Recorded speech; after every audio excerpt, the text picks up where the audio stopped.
É isso aí, pessoal. Desde já peço que você curta, comente, compartilhe, deixe seu like, deixe sua opinião, deixe sua sugestão, deixe seu comentário. Ative o sininho para novas notificações dos nossos novos vídeos. Tamo juntão. Vamos continuar falando daquele mesmo assunto do Salmo 126.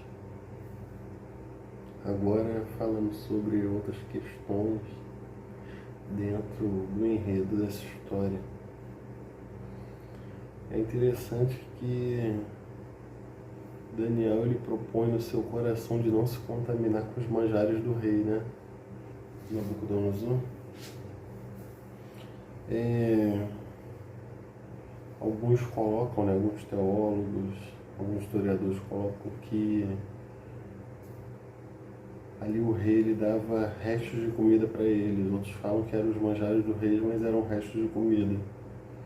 Só que independente de ser resto de comida ou não, há quem coloque que aquela comida era consagrada aos deuses da Babilônia, a Marduk, a outros deuses da Babilônia, aos deuses dos caldeus. E qual é a ideia? A ideia é a seguinte: porque quando você come algo, você internaliza aquilo que você comeu. Quando você come algo, aquilo que você comeu passa a fazer parte de você. Assim como Adão, quando comeu daquele fruto do conhecimento do bem e do mal, aquilo passou a fazer parte dele. E como ele possuía os restos mortais do Deus Morte, aquilo passou a fazer parte dele. Então, o que acontece?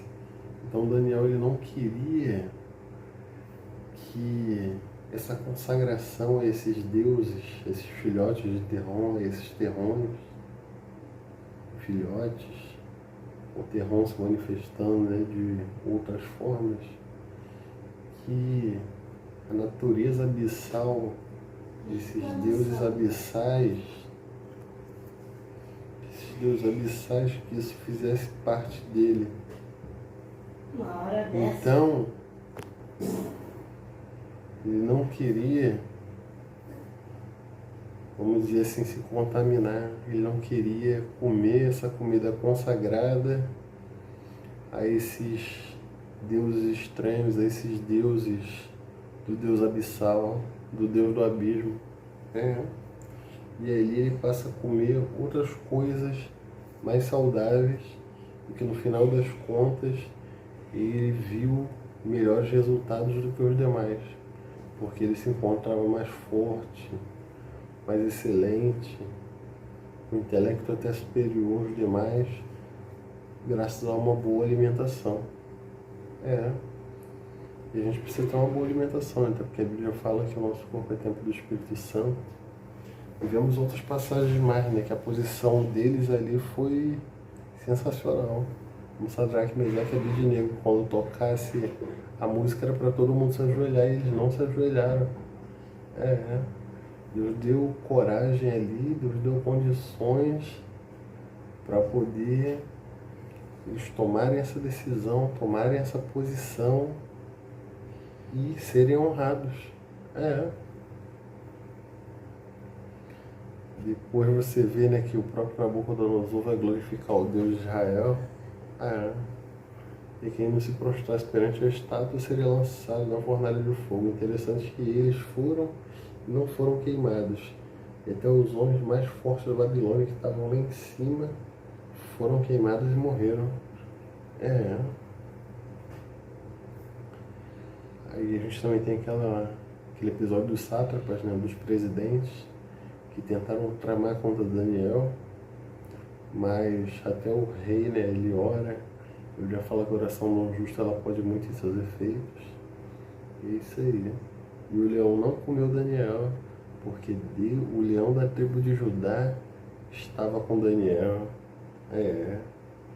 Porque aquele que guarda Daniel estava ali. É aquele negócio, quem prepara uma cova para você cair, diz a escritura, né? É quem preparou que vai cair nela. Então ali depois disso você ainda tem mais alguns outros episódios, como a visão dos 4 animais, né? que aí representavam as nações que seriam hegemônicas, né? Que no caso seria Babilônia, Pérsia, Greco-Macedônia, Roma. Depois você vê, né, o cordeiro e o bode, um se lançando contra o outro, né, que simbolizava a Greco-Macedônia acertando a Pérsia. Depois você vê falando que poder selar o livro, falando que haveria, né, a multiplicação do conhecimento, falando diversas coisas. Mas é interessante que Daniel ainda viveu para ver a primeira etapa da sucessão do sonho da estátua acontecer, da cabeça de ouro que era a Babilônia para os braços de prata que era a Pérsia. Porque naquele tempo em que Belsazar estava dando aquele banquete,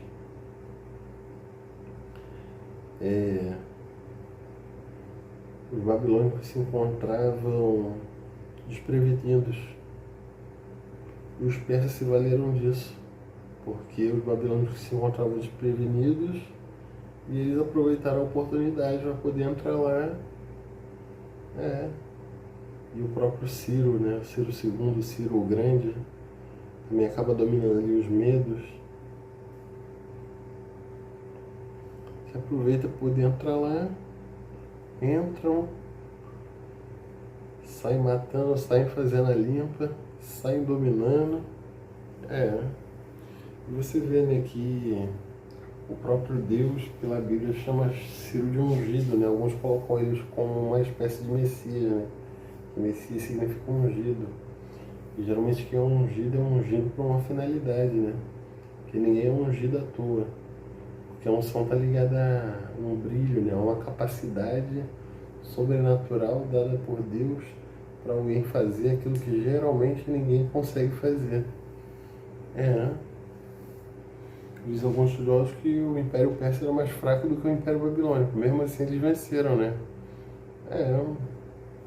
Porque a ocasião, né, também ajuda a fazer o resultado. E a ocasião ali é que os babilônicos estavam distraídos, estavam festejando. E Deus dá a sentença com a mão misteriosa, como eu ouvi falado no vídeo anterior. E após essa vitória de Ciro e seu exército, Ciro, um homem que não conhecia a Yahweh, um homem que não conhecia Deus, um homem que não era da religião judaica, mas era de uma antiga religião persa chamada de Zoroastrismo. Não sei se você já ouviu falar sobre o Zoroastrismo, mas é isso aí. E após ele ter vencido os babilônicos, lembrando que os próprios babilônicos precisaram da ajuda deles, dos medos, dos iranianos, dos arianos, para poder vencer, né, o Império Neo-Assírio, esse Império Neo-Babilônico precisou deles também. E agora, pela mão deles, eles caem. E após Ciro derrotar ele, lembrando que a Bíblia fala de Ciro, né, Isaías, quando fala assim: eis que eu irei diante de ti, despedacerei os ferrolhos de bronze, quebrarei as portas de ferro e dar-te os tesouros da escuridade. Ou seja, Deus chama Ciro de servo sem ele conhecer o próprio Deus. O que ele conhecia era da sua própria religião, que era o zoroastrismo. E mesmo assim, Ciro vai e liberta o povo judeu. E graças a Ciro, o povo judeu é libertado e Ciro é tido como um dos grandes humanistas.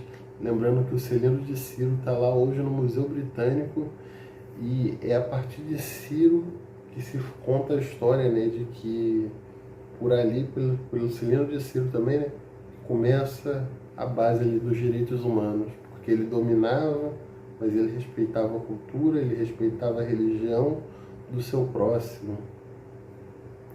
O que fez de Ciro ser grande também foi esse jeito dele de governar, né?